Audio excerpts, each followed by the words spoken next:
বন্ধুকে টাকা ধার না দেয়ায় সেই বন্ধুর হাতেই নৃশংসভাবে হত্যার শিকার হলো সাবিল নামে এক তরুণ। আদরের একমাত্র ছেলের নির্মম এ মৃত্যুতে অঝরেই ঝরছে মায়ের চোখের পানি।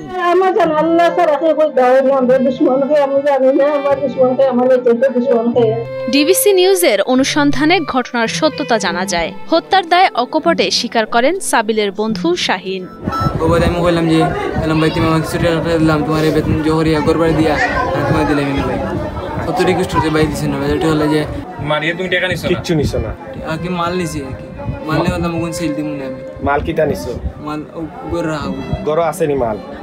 পরবর্তীতে এলাকাবাসীর সহায়তায় পুলিশের কাছে সোপর্দ করা হয় ঘাতক শাহিনকে।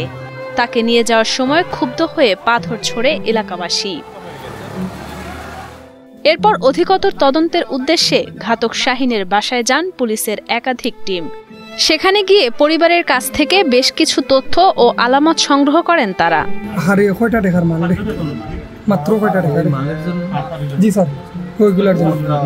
আমি কইছি এগুলা তুমি কি তার মাল আনছো এগুলা এগুলো আমি সাপ্লাই দিব ও কথা কইয়া হে বুঝাল কইরা বাদে ও ব্যাগ খালি কইরা বাদে দুইটা বক্স নিছে অত বড়। নিহত সাবিল সাদাসিধে ও সহজ সরল প্রকৃতির ছেলে ছিলেন বলে জানান আত্মীয় স্বজন ও প্রতিবেশীরা। এমন নৃশংস হত্যার বিচার দাবি করেন তারা। ছেলেটা খুবই ভালো ছেলে, ওর সাথে মায়ের দরবার কিছু নাই, জানোয়ার প্রকৃতির মানুষগুলো তারা হত্যা করছে। আমরা এই মার্ডারটা সুষ্ঠু তদন্ত চাই, সরকারের কাছে আইনের কাছে যার একটা সুষ্ঠু বিচার চাই। ৬ জুন দুপুর ২টায় সিলেট শহরের মানিকপীরের কবরস্থানের পাশে মেলে সাবিলের রক্তাক্ত মরদেহ। সে সময় স্থানীয়রা পুলিশে খবর দিলে ঘটনাস্থল থেকে লাশটি উদ্ধার করে সিলেট এমএজি মেডিকেল কলেজ হাসপাতালের মর্গে নিয়ে যাওয়া হয়। জানা যায় নিহত তরুণ আব্দুল হাসান সাবিল পাঠাও সার্ভিসে প্রোডাক্ট ডেলিভারি বয় হিসেবে কাজ করতেন।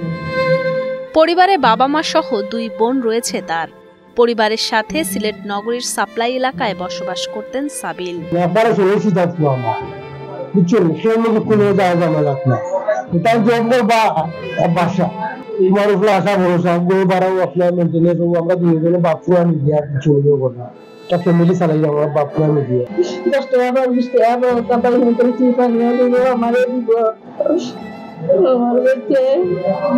আমি মনের লাগে চিন্তা করি আরো ঘটনা আমার লাগে নিচ্ছে। আমি সবসময়